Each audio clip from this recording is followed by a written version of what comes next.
L'acétylcholine estérase et les synapses. Vous vous êtes-vous déjà posé la question comment une variété de fonctions complexes comme la mémoire, l'apprentissage, la prise de décision et l'attention sont effectuées dans le corps? Savez-vous comment seulement 4 grammes de la toxine botulinique peuvent tuer la population entière de la planète? Peut-être vous vous êtes demandé qu'est-ce qui mène au déclin de la mémoire dans la maladie d'Alzheimer. Toutes ces questions peuvent être répondues par une compréhension biochimique d'une petite molécule nommée l'acétylcholine.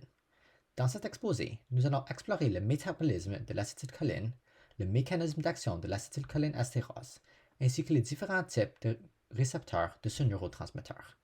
Nous allons aussi explorer une variété d'inhibiteurs cholinergiques qui peuvent agir à différentes étapes du métabolisme, en plus du lien entre l'acétylcholine et la maladie d'Alzheimer. C'est quoi l'acétylcholine? Comme le nom l'indique, l'acétylcholine est un neurotransmetteur composé des groupes acétyl et choline. Il joue plusieurs rôles dans le système nerveux central et dans le système nerveux périphérique. Dans le système nerveux central, il est impliqué dans la mémoire, l'apprentissage et l'attention. Dans le système nerveux périphérique, il est plutôt impliqué dans l'activité musculaire et dans les contrôles des glandes.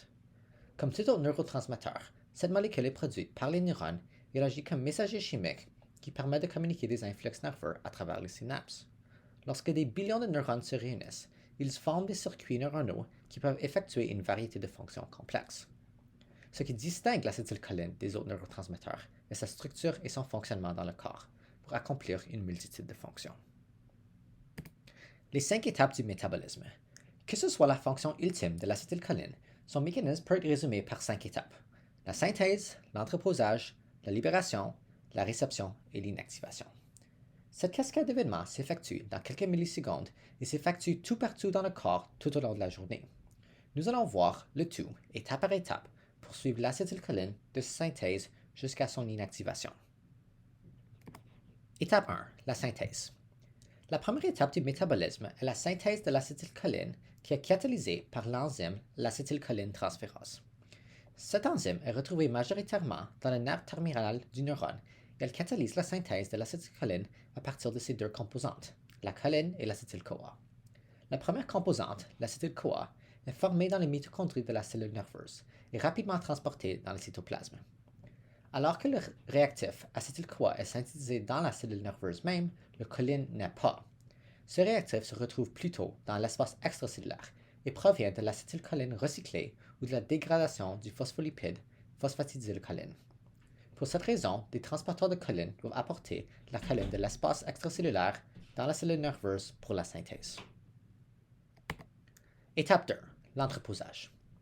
Maintenant que la synthèse d'acétylcholine est complète, il faut l'entreposer afin qu'il puisse être libéré dans la prochaine étape du métabolisme. Pour y faire, des transporteurs vésiculaires d'acétylcholine transportent l'acétylcholine libre dans le cytoplasme dans des vésicules de stockage. Cet entreposage se fait dans 2 étapes. Premièrement, une pompe H+ ATPase établit un gradient de protons de part et d'autre de la vésicule et le cytoplasme, provoquant une acidification de la vésicule. Deuxièmement, le transporteur vésiculaire d'acétylcholine fonctionne comme un antiporteur, en couplant l'influx de protons avec l'influx de l'acétylcholine dans les vésicules. En total, on retrouve environ 300 milliers de ces vésicules de stockage dans la terminaison présynaptique de la neurone, chacune contenant 1000 à 50 000 molécules d'acétylcholine. Étape 3. La libération. La prochaine étape du métabolisme est la libération de l'acétylcholine dans la fente synaptique. Cette libération est déclenchée par l'arrivée d'un potentiel d'action à la terminaison présynaptique. Le potentiel d'action induit l'ouverture de canaux calcium qui permet l'entrée d'ions calcium dans le cytoplasme du neurone. L'autre concentration d'ions calcium provoque la fusion des vésicules de stockage d'acétylcholine avec la membrane plasmique.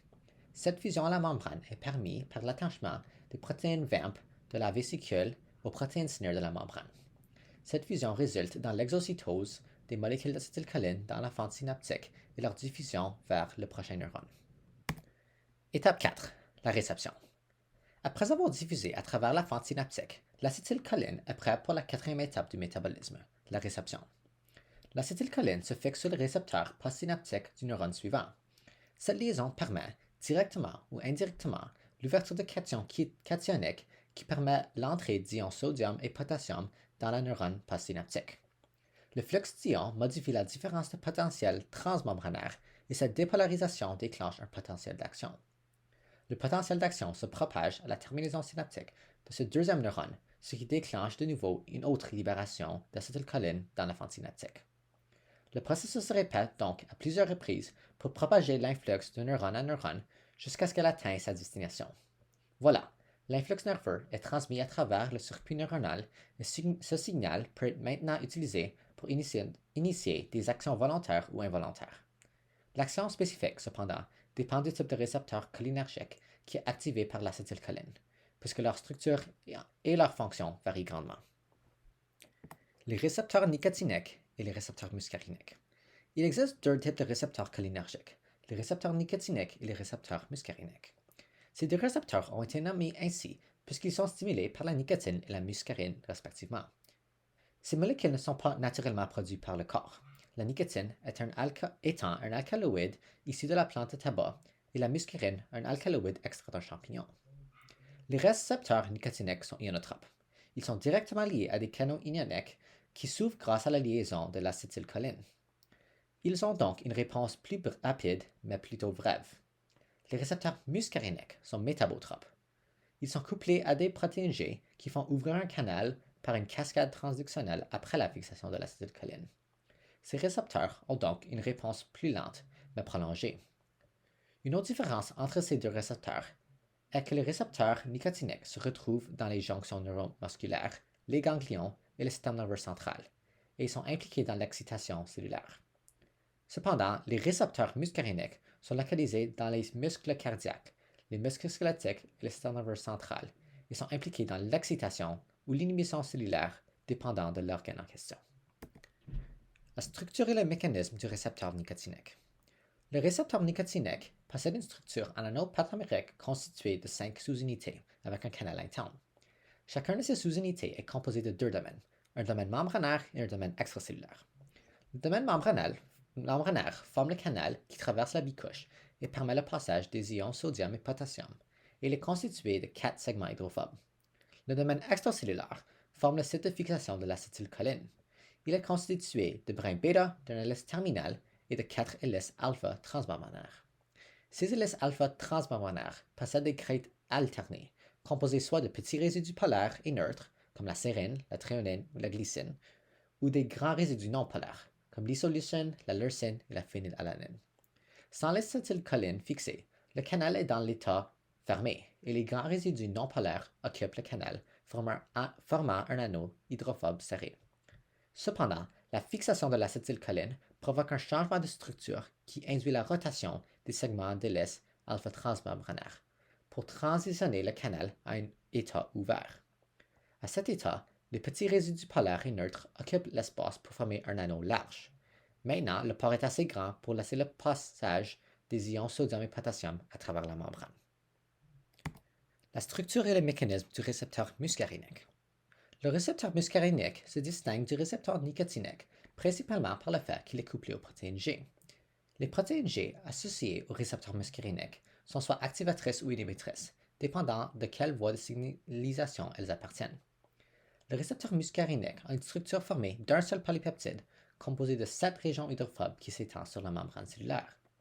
Le récepteur d'acétylcholine est lié à une protéine G par sa 5e boucle interne et sa queue carboxyle terminale. La fixation de l'acétylcholine au récepteur muscarinique provoque un changement de conformation de la protéine G associée, ce qui provoque donc l'hydrolyse du GTP en GDP. Ceci provoque donc un changement de conformation du canal ionique associé à la protéine G, ce qui le rend perméable aux ions sodium et potassium. Ce flux d'ions modifie la différence potentielle transmembranaire et déclenche ainsi un potentiel d'action qui se propage au prochain neurone. Étape 5. L'inactivation. Aussi important qu'il est d'initier la transmission d'un flux nerveux, il est tout aussi important de terminer le signal entre les neurones. Ceci nous amène à notre dernière étape du métabolisme, l'inactivation de l'acétylcholine. L'enzyme clé à cette étape est l'acétylcholine estérase, qui catalyse l'hydrolyse de l'acétylcholine en choline et acide acétique. Cette molécule d'acétylcholine estérase peut cliver 25 000 molécules d'acétylcholine par seconde. Cette destruction d'acétylcholine l'inactive et limite son temps d'action sur le récepteur à quelques millisecondes. Un aspect bénéfique de cette hydrolyse est que l'un de ces produits, la choline, peut être recyclé. Celle-ci est recapturée par des transporteurs de choline de la neurone présynaptique et utilisée de nouveau pour la synthèse d'acétylcholine. Le mécanisme de l'acétylcholine estérase. Comme nous l'avons vu, l'acétylcholine estérase est une hydrolase qui clive l'acétylcholine en acide acétique et en choline pour permettre aux neurones cholinergiques de revenir à l'état de repos. Cette enzyme possède un site actif très similaire à la triade catalytique des sérines protéases. Cependant, elle possède un résidu glutamate au lieu d'un résidu aspartate. Chez les humains, cette triade catalytique est composée de trois résidus clés, la sérine 203, le glutamate 334 et l'histidine 447. Voyons maintenant les étapes du mécanisme de l'acétylcholine estérase. Dans la première étape, le mécanisme commence par la fixation de l'acétylcholine et l'attaque nucléophile par la sérine 203 du carbone du groupe carbonyl du substrat. En même temps, l'histidine 447 fait une catalyse basique et accepte l'hydrogène du sérine 203, tout en étant orienté par le glutamate 334. Prochainement, la catalyse acide par l'histidine 447 mène à la désintégration de l'intermédiaire tétrahydrique et la libération de la choline.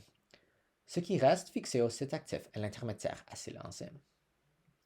Dans la troisième étape, la libération de la choline permet la fixation de l'eau et la catalyse basique de l'histidine 447 sur l'eau.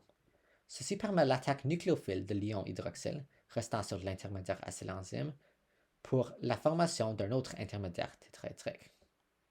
Dans la quatrième étape, la catalyse acide par l'histidine 447 pour donner un proton à la sérine 203 provoque la désintégration de l'intermédiaire tétrahydrique et la libération du deuxième produit, l'acide acétique. Dans la cinquième étape, finalement, le site actif est vide et les résidus sont de retour à leur état initial, ce qui permet au cycle de recommencer de nouveau. Les inhibiteurs cholinergiques. Dans le métabolisme de l'acétylcholine, il y a plusieurs inhibiteurs qui peuvent agir pour bloquer différents points de la voie. Le premier est l'hémicolinium, une drogue qui bloque le transporteur de choline dans l'étape de la synthèse. Sans cette recapture de choline dans le neurone, l'acétylcholine transférase ne peut pas synthétiser l'acétylcholine et toute la voie ultérieure est inhibée. Un autre inhibiteur est le vesamicol, une drogue qui inhibe les transporteurs vésiculaires d'acétylcholine et prévient le stockage de l'acétylcholine dans les vésicules. Ainsi, les vésicules demeurent vides et aucun acétylcholine est libéré lorsque les vésicules fusionnent avec la membrane pour l'exocytose. Un troisième inhibiteur cholinergique est la toxine botulinique. Cette toxine est sécrétée par la bactérie Clostridium botulinum et elle est responsable de la maladie du botulisme. La toxine botulinique inhibe l'étape de la libération en clivant les protéines SNARE, ce qui empêche la fusion de la vésicule d'acétylcholine avec la membrane de la cellule nerveuse. Ceci en tour prévient la contraction musculaire et surtout la respiration, ce qui peut rapidement mener à la mort. À très faible dose, la toxine peut être utilisée comme produit thérapeutique ou cosmétique, mais à très grande dose, elle peut être utilisée comme arme biologique. Dernièrement, il y a les inhibiteurs de l'enzyme acétylcholine estérase. Quelques exemples de ces inhibiteurs sont le donésépésil, le galantamine et le rivastigmine. Ils préviennent tous le clivage de l'acétylcholine en acide acétique et choline, et ainsi inhibent la terminaison de la transmission du signal cholinergique. La maladie d'Alzheimer. Une application importante de ces inhibiteurs d'acétylcholine estérase est dans le traitement de la maladie d'Alzheimer. La maladie d'Alzheimer est une maladie neurodégénérative chronique qui provoque la détérioration de la mémoire, la diminution de la motricité et l'altération du langage au fil des années, affectant progressivement et irréversiblement les individus atteints.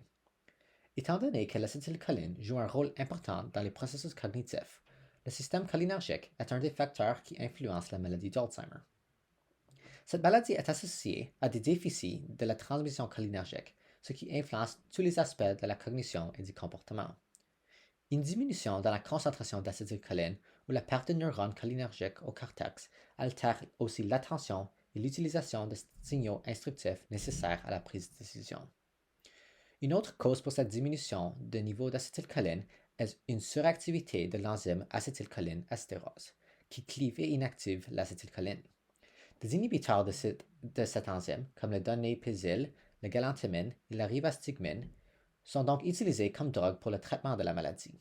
Ils peuvent augmenter les niveaux d'acétylcholine dans la fente synaptique et partiellement améliorer les symptômes cognitifs.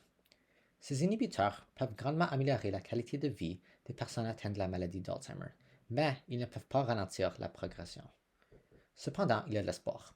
Plusieurs traitements thérapeutiques prometteurs sont en développement, qui visent plutôt à éviter la mort neuronale et reconstituer les neurones perdus pour réverser la progression de la maladie.